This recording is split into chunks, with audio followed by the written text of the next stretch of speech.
saksi pasal perpuhon ni Kristus. Nasiam sanina, upaingat manasiam pasal ambilan nama dia. Nadok buah bilang kembali nasiam. Nadok jinalo nasiam. Nagabe hajong-jongan nasiam. Anjak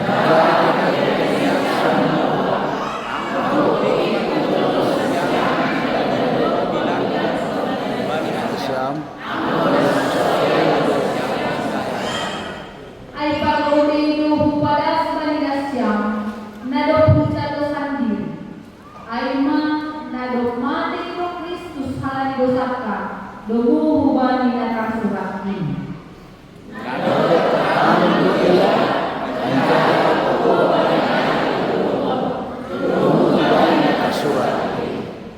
Anjahai pataridah kondo diri di bani si kepas. Dok ai bani na 12 ai.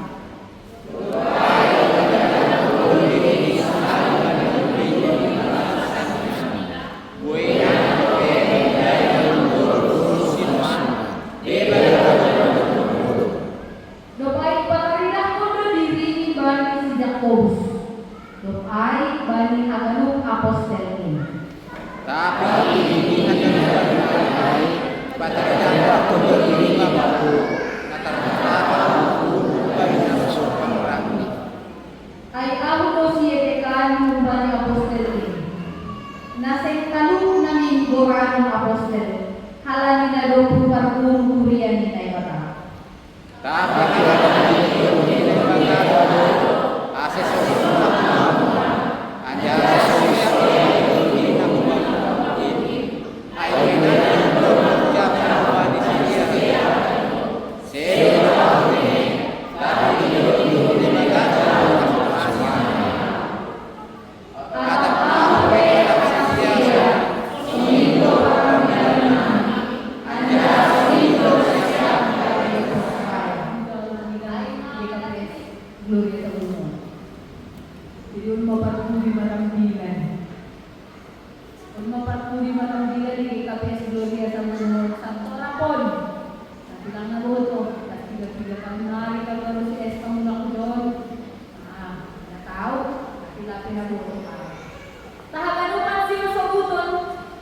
memang berbicara tentang anugerah Tuhan. Tak pernah habis-habisnya. Tak putus-putus nanti percakapan kita kalau kita bahas tentang anugerah. Nah, kita lalu mana kuliah dari Tuhan Yesus Kristus. Paulus juga selaku apostel di Tuhan Yesus, dia menjelaskan tentang anugerah itu kepada jemaat yang dia layani melalui suratnya, yaitu umat jemaat dengan panggilan sanina saudara. Artinya Paulus mengakui bahwa jemaat Korintus adalah jemaat sanina di bagas Yesus Kristus. Mereka lupa dari Tuhan Yesus Kristus. Pada saat itu ada pergumulan teologi di tengah-tengah jemaat Korintus. Kita pergumulan teologi. Ada persoalan kesalahan dalam memahami doktrin atau ajaran kekristenan. Mana disebut pergumulan teologi. Jadi ada pergumulan teologi, ada kesalahan, ada beberapa orang yang salah dalam memahami ajaran kekristenan. Mereka terpengaruh filsafat Yunani bahwa tidak ada kebangkitan. Ada di Korintus yang tidak percaya bahwa ada kebangkitan setelah kematian. Dan ini pengaruh ajaran filsafat Yunani tadi. Tidak ada kehidupan setelah kematian. Kehidupan itu berhenti saat seseorang mati. Tahap pandangan dari Tuhan Yesus Kristus, Paulus mengingatkan kembali. Paulus mengajarkan kembali tentang sesuatu yang sudah pernah diajarkan sebelumnya. Kenapa Paulus mau mengulang kembali mengingatkan dan mengajarkan? Karena memang soal pengajaran itu, soal doktrin itu gak gampang untuk dimengerti dan juga dipertahankan. Perlu diingatkan kembali, masih apakah Paulus mau sejemaat lain? Walaupun sulit Sekali lagi karena pada saat itu ada pengajar-pengajar lain yang bisa menyesatkan pemahaman mereka atau pandangan soal Kristenan. Tapi Paulus sekali lagi mengingatkan bahwa menurut firman Tuhan, ajaran kekristenan, kebangkitan setelah kematian itu ada. Oke, buat tanggapan mana tahu kita juga sempat bingung atau di antara kita juga sebelumnya tidak pernah mendengar, maka firman ini melalui surat Apostol Paulus kepada kita mengatakan bahwa kebangkitan setelah kematian itu ada. Itu janji Tuhan kepada kita. Jadi itu tidak sekedar mitos. Kita katakan kami dalam bahwa bukan sonot kira-kira pernah jadi ya. Aku pernah mendengar ini kira-kira bahasanya atau kalimatnya. Katanya ada kehidupan setelah kematian. Sekali lagi itu tidak sekedar mitos, tapi itu adalah kebenaran firman Tuhan. Mereka bagaimana mendengarkan Tuhan pada Yesus Kristus? Kenapa Paulus mengatakan dia mengingatkan kembali? Berbagai dihitakan bani bahasa si malumon mengenaikan nasiam sanina upaingat mana siang pasal ambilan nama dia. Ini ada buang bilan ke-18. Paulus pernah ke Korintus. Dia pernah bertemu dengan jemaat yang ada di Korintus. Kira-kira 1 tahun 6 bulan dia di sana melayani jemaat itu. Dia bersama dengan pelayan-pelayan yang lain, termasuk yang namanya mungkin kita pernah dengar, yang bernama Aquila dan Priscilla. Jadi Paulus pernah ke sana, ke Korintus. Dia sudah memberitakan Injil kepada jemaat yang ada di Korintus. Dan itu sebabnya sekali lagi dia berani mengatakan di dalam suratnya kepada jemaat itu, bahasa Indonesia dikatakan, aku mengingatkan kamu kepada Injil yang aku beritakan kepadamu, yang kamu terima. Paulus sudah menyampaikan, sudah memberitakan Injil kepada. Injil harus dipertahankan di dalam diri iman jemaat Korintus. Kenapa? Sekali lagi, tadi Paulus sudah katakan bahwa itu adalah dasar iman yang membuat kita kokoh. Tapi selain itu, Injil juga harus menjadi pegangan bagi kita orang yang percaya. Injil atau panggilan Allah harus menjadi pegangan kita. Supaya apa? Kita bisa membedakan manakah yang benar seturut dengan Injil dan manakah yang tidak benar atau yang bertentangan dengan Injil atau firman Tuhan.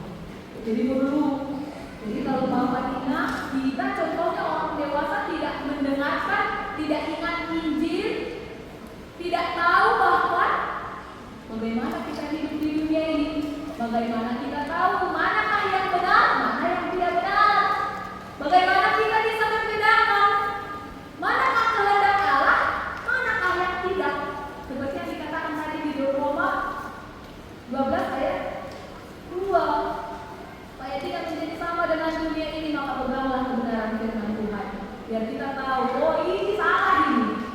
Jika kita dengar dari TikTok misalnya ada informasi atau ada kira-kira firman Tuhan, kalau kita tahu kebenarannya, kita bisa kemudian mengatakan, oh ini udah salah ini, mama lempang, ini udah nggak benar lagi. Karena apa? Karena kita mendengar firman dan mendengar oleh Apostol Paulus yang sudah diterima oleh jemaat Korintus, disebut Paulus sangat penting.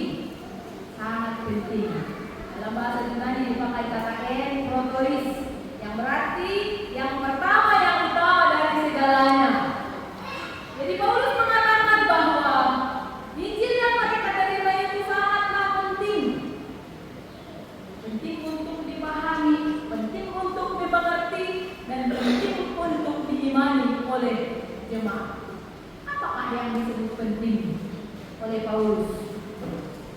Yang disebut penting adalah Kristus telah mati karena dosa-dosa kita. Dia sudah dikubur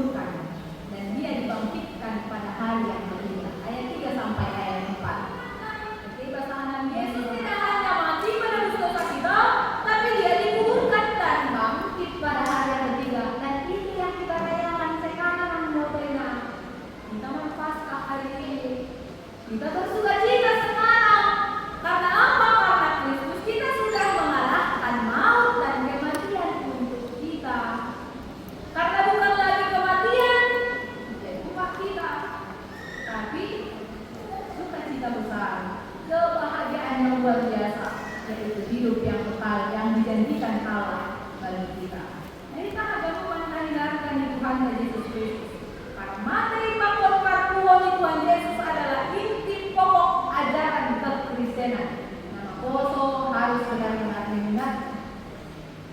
Lagi, para materi pakon parkuon Tuhan Yesus Kristus adalah inti pokok kekristenan. Kematian dan kebangkitan Kristus adalah inti pokok ajaran pokok kekristenan. Lagi ini harus kita ketahui dan harus benar-benar kita pahami dan juga kita imani, sehingga kita bisa memahami betul-betul Paskah itu ngapain. Sekali lagi seperti khotbah tadi suruh, perayaan Paskah tidak sekedar perayaan tahunan. Pertama Paskah dari telur, pertama Paskah tidak subuh-subuh. Kalau ditanya kenapa subuh pun kita mana tahu ada yang masih bingung. Kenapa harus subuh? Gitu ya.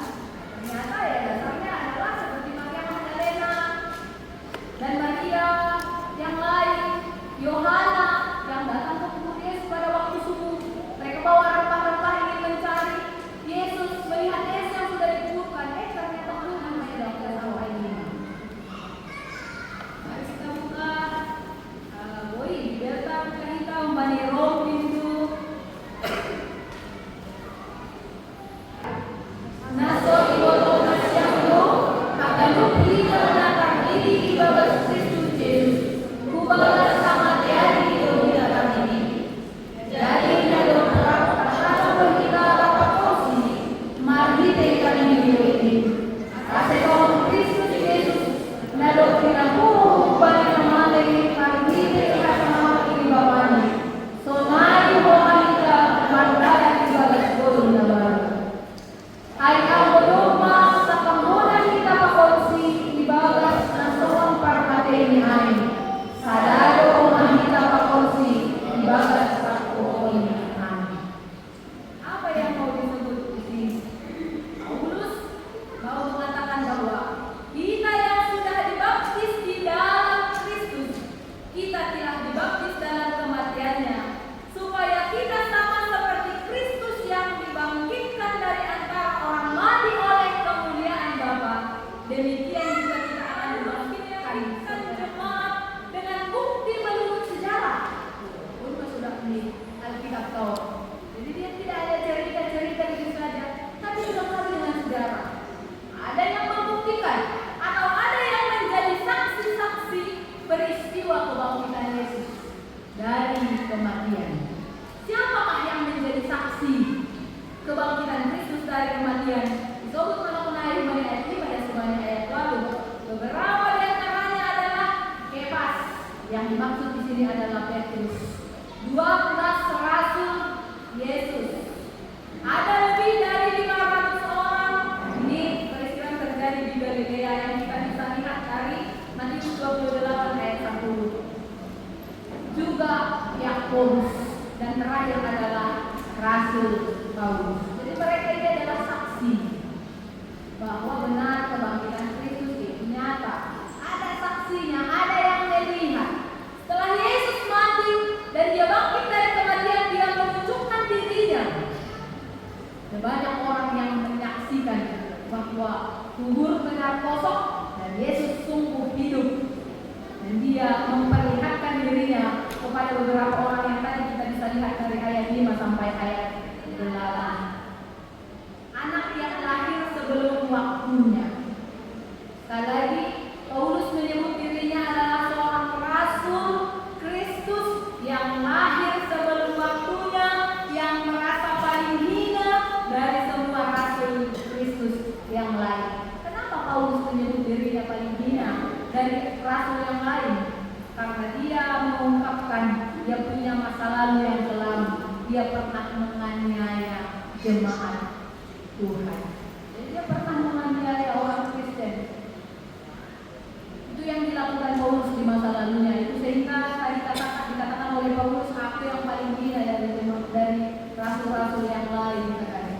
Dia mengingat masa lalunya yang kelam ketika dia masih belum mengenal Kristus.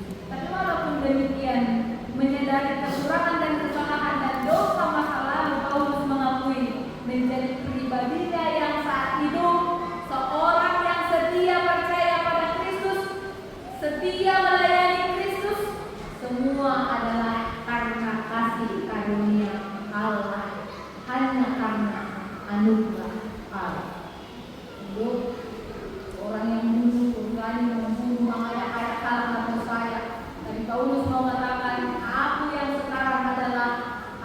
yang sudah menerima kasih karunia melalui firman Tuhan di Paskah hari ini. Yang pertama, kita diingatkan pegang teguh Injil. Tolong tobu panggilan nama Dia. Jangan lepaskan. Ulang semua ini tahan si malun semua menjolong. Dia hati jolong makos-kos, gomos, hot. Sekali lagi firman ini mengingatkan kita Injil harus dipegang dengan teguh. Sebab itu kekuatan kita untuk bertahan dalam kehidupan ini. Sekali lagi kenapa Injil harus kita pegang teguh? Karena Injil adalah kekuatan kita sehingga kita tidak gampang dipengaruhi dan terpengaruh oleh ajaran-ajaran lain yang bisa menjadi kita yang hadir dipanggil untuk menjadi saksi Kristus seperti Paulus. Memang lampu ini singkat baru sudah sambilan. Oh, mana bukan nama malas oh, itu happy ini, itu mau happy selalu sebelum Kristus pakar sebab berat mari berukun. Ambo sunai lo ada skamban ya Tuhan. Sampaikan kepada yang lain. Katakan kepada yang lain, kita adalah saksi Kristus. Kita seperti Paulus, kan ada tanda dipakai sebagai saksi Kristus. Kita juga seperti Yakobus. Kita seperti lebih dari 500 orang tadi yang sudah diperdengarkan tentang kebenaran. Maka kebenaran yang sudah kita dengarkan, saksikan untuk orang lain. Supaya semakin banyak lagi orang lain yang semakin mengetahui tentang Injil itu. Dan kemudian semakin hidup menurut kehendak Allah. Maka oleh orang-orang yang sudah menerima Injil, menjadi saksi Kristus tengah-tengah dunia ini, tinggalkanlah hidup yang lama. Karena mari kita tinggalkan hidup yang lama, tinggalkanlah kegelapan seperti apostol Paulus, hiduplah dalam Kristus, nikmatilah kasih karunia-Nya yang tidak pernah habis dalam kehidupan kita. Jadi mari kita hidup tidak menjadi sia-sia, tidak hidup jadi saksi Kristus, menyampaikan kebenaran yang kita sudah ketahui dan selalu ingat dan bawa kemana-mana, dan kemudian orang lain mendapatkannya melalui kita. Mau kita penuh harapan penuh. Sekali lagi Tuhan mengasihi kita semua. Amin. Terima kasih Tuhan. Dumay pasingathan namin magbigay hatamu. Pornutubang Tuhan namin manjolo kumos pambilan na Maria. Nagabe onjolan ni hak Kristen namin. Onjolan ni hak sayang namin. Asipula Tuhan namin Tuhan terkenal. Atap pe manaliko na po sayang namin kamu. Kita kalan manaman. Ahan ay sahap ng dunia on. Tuhan kebenaran itu sudah kami pegang. Injil sudah kami dengar. Maka kekuatan dari Tuhan yang kami minta, yang kami harapkan menguatkan kami untuk selalu mengingatnya dan membawa kemana-mana. Sehingga Injil itu Tuhan yang juga kami akan saksikan kepada orang lain. Sehingga semakin banyak orang yang tahu bahwa Kristus sudah mati di kayu salib menebus kami. Dan kemudian Kristus sudah bangkit dari antara orang mati untuk memberikan kemenangan dan sukacita bagi kami. Haleluya Tuhan, pakiham adami agarupan kuriamu na Allah ibang sir Tuhan na ligabi saksimu itong atong hidupnya. Ibagas